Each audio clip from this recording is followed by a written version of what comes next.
Hi there, my name's Jamie Keane, I'm the lead game designer on Far Cry 3, and this is Mark Thompson, I'm the level design director. So what we're going to show you today is we're going to show you a run through. So you find yourself to begin with in Amanaki Village. Now this is one of the hubs in the game. It's kind of a friendly area where you can rest, recuperate, you're going to feel a bit of the life of the world, but you're never under threat here. You can also do things like you can go to the store and buy new weapons and things like that, but it's basically your safe haven in the world. I was out hunting this morning, got lucky. So at this point, if you look at the mini-map, it doesn't have a lot of useful information on it. Actually, it's almost entirely useless, apart from the radio tower icon you can see there. Whenever you get to a new area of the world, the map will look like this. So the first thing you need to do is find the nearest radio tower, which is generally a visible landmark on the horizon. And then you need to head up there and take off the GPS scrambling device, which Vas and his pirates have put there. So they're always going to be pretty much in high places in the world, areas that you're going to find easy to see. We wanted to make it a slightly different challenge to the rest of the gameplay. A lot of the gameplay in the world is combat-oriented, whereas this we wanted to make much more of a kind of a jumping puzzle. This one's the first one that you come across in the world, so it's a really light challenge, but later on in the world it's going to become a little more tricky. We want to emphasize that feeling of vertigo, so you're going to have some pretty gnarly jumps to try and make. You're going to hear the wind kind of rattling through this thing. You're going to hear it creaking. So later on it becomes much more of a challenge, but for now this is a pretty easy one. It's a fairly straightforward route straight up to the top. Yeah. But, I mean, the level designers did get a little bit mean with the later ones. More than a little bit, I'd say, some of them, but in a good way. It's a good job they don't do anything like put their names in the credits so everybody knows who they are. You can't find people on the internet like that anymore. No. All right, so you can see a bit of the size of the scale of the world. We're showing about 1/20th of the world in this demo, so you can just take a little bit of a look around and you can see the kind of the overall scope of the game as a whole. Everything you can see in the world you can get to at any time, and you can explore, and when you get there the world will reward you for doing so. It'll be fun. With these reveal sequences, we want to show you a little bit of the world, some sort of suggestions on areas where you can go to explore afterwards. If you take a look around on the horizon as well, you'll see these kind of black smokestacks. Now, these are the outposts that are scattered around the world. They're probably your best next step. So you can see the big red areas on the map. They dictate that the pirates control this part of the world. So when you move around the world, you might be ambushed, you might come across roadblocks as you're driving around. But what you can do is, if you head to the outpost, you can actually take it back and claim this part of the island as your own, well, as yours along with the rebels, the Rakyat. So gradually as you move through the world, you end up kind of cleaning the map. And taking it back for the locals, which in turn makes life easier for you as you move around. Right, so we spotted a couple of goats. So we're going to kill the goats with extreme prejudice. That's quite unfriendly, I thought.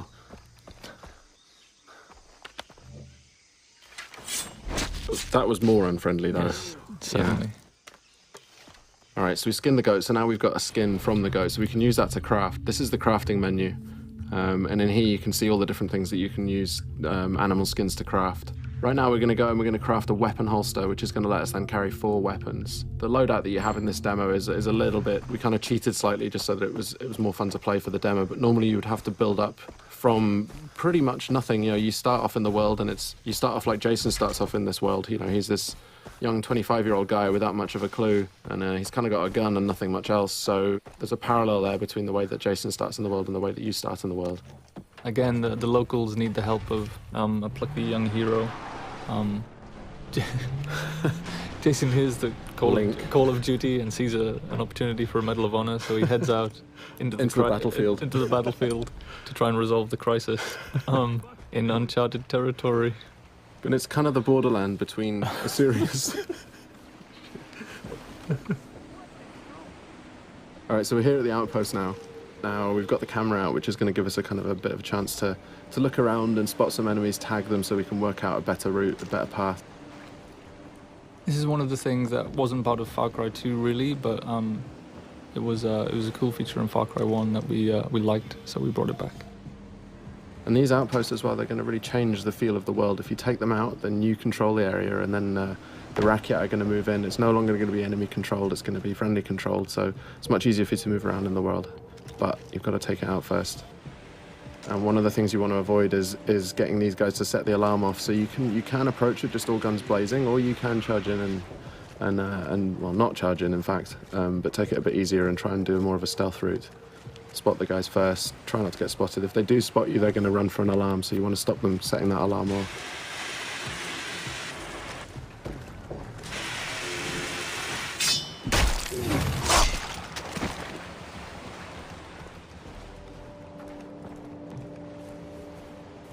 Alright, so we're trying to do a bit more of a stealth route here. Got to be a bit careful. That white line you can see there is a detection meter. If that fills up, they're going to spot you and then combat's going to start. So we've used a rock there to distract that guy. So he's going to go and check that out. And in the meantime, we can go off and head off around here and do a death from above. Okay, so he's now alerted. So these guys, you can see he's heading over for the alarm there. It's a good shot.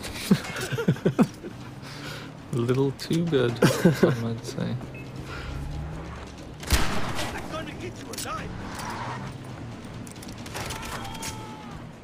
Alright, so it's all kicked off now because I can hear you. So this is the thing. I mean, once you do go weapons loud, the world reacts to it, and the world's going to come and find out and see what you're up to. And it's not just the guys in the outpost. If there are any patrols that are moving around the area, like boat patrols might come in from the ocean, or any guys driving along the roads nearby, they're going to hear gunfire, and they're all going to be attracted. Another good shot there, I think. A little too good. Yeah. Could you just shut the alarm? Through the guy. So we've got the quest on the board right nearby. We've also got this hunting quest down here. The other thing it's done is opened up a fast travel node. Now, fast travel is something we really wanted to get into the game so that you decide how you move around the island. Here we can see the weapon store. Just going to go and upgrade one of the weapons that you've got. But yeah, you can stock up on any ammo that you're missing. You can buy consumables like health packs and body armor. Mm-hmm. You can buy maps as well if you're interested in exploration. It's going to show you where all the different collectibles are. You can see where all the chests are. You can see where all the relics and all the lost letters and the memory cards are. All right, so this is the weapon upgrade system. So each weapon has a different set of upgrades that you can use. Really good idea if you want to play more stealthily is to find a weapon that has a sound suppressor like this MP5 here. And you can also paint it pretty colors. Devilishly red. Devilishly red. Yes.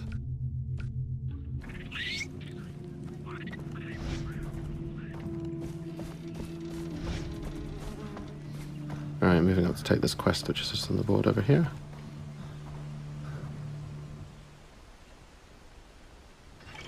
Dennis said that the jungle would speak to me.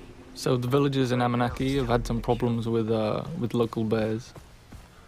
They've been killing them, I guess. That's the problem they've had with them. They've been dying by bear.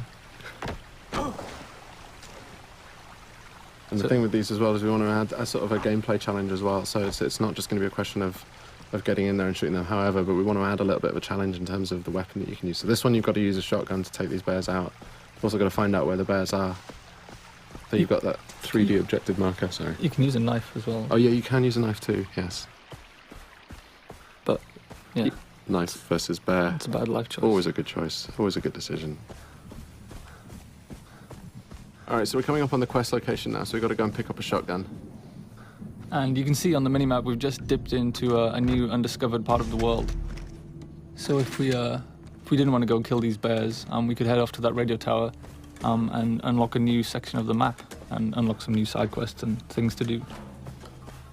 But right now we're going to go and shoot bears. In the face? No, well I decided not to go within the face because... That would be too efficient. It would be. But there we can see it.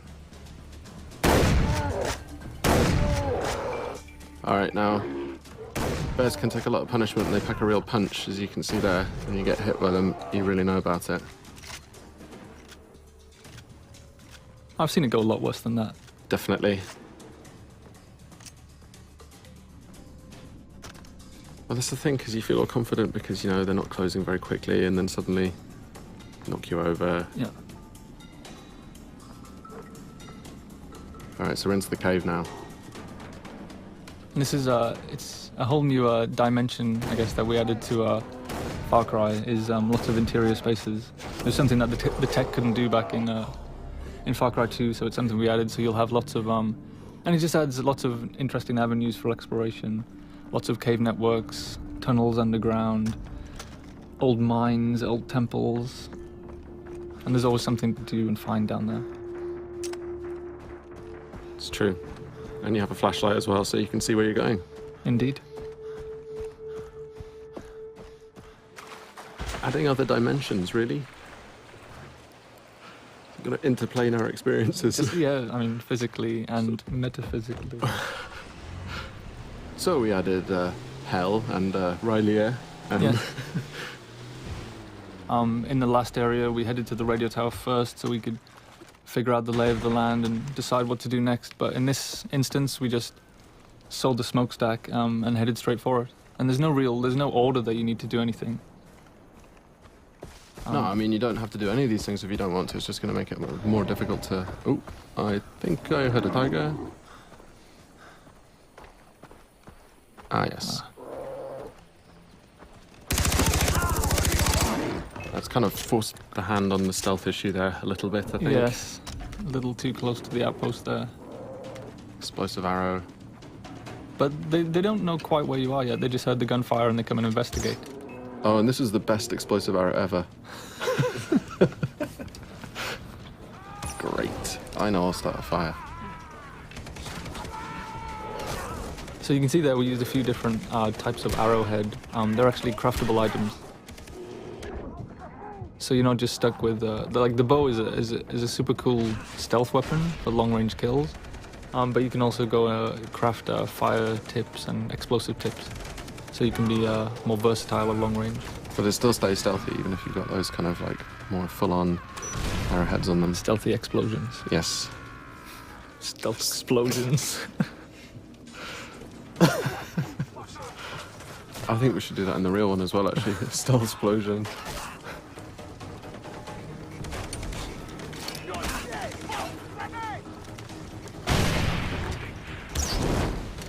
So yeah, this one, when the stealth thing went out the window, I think it was just all guns blazing. Oh, and the alarm's been triggered as well. Great. But you can see we've got, obviously the fire tech is back from Far Cry 2. I wanted to really make sure that we kept that one in. It's a really important part of the gameplay. You can really kind of corral people using fire. And the wildlife as well. And the wildlife too. Now you may have heard just on the VO there, they're letting you know which direction that they're coming in from. So you can kind of prepare. If you've got a little bit of time, you can see that countdown ticker, and you can kind of prepare for when these guys come in. That was a warm welcome. Yes. And there he goes, flying through the air. No fun was had there at all. No. No, I didn't enjoy that at all. I enjoyed the bit where you missed everyone with the arrow at the start. Really? Still? Seriously? Man. And that's the end of the walkthrough today. So thanks very much for listening in. Far Cry 3 is coming out on Xbox 360, PS3 and PC. Looking forward to seeing you guys out there.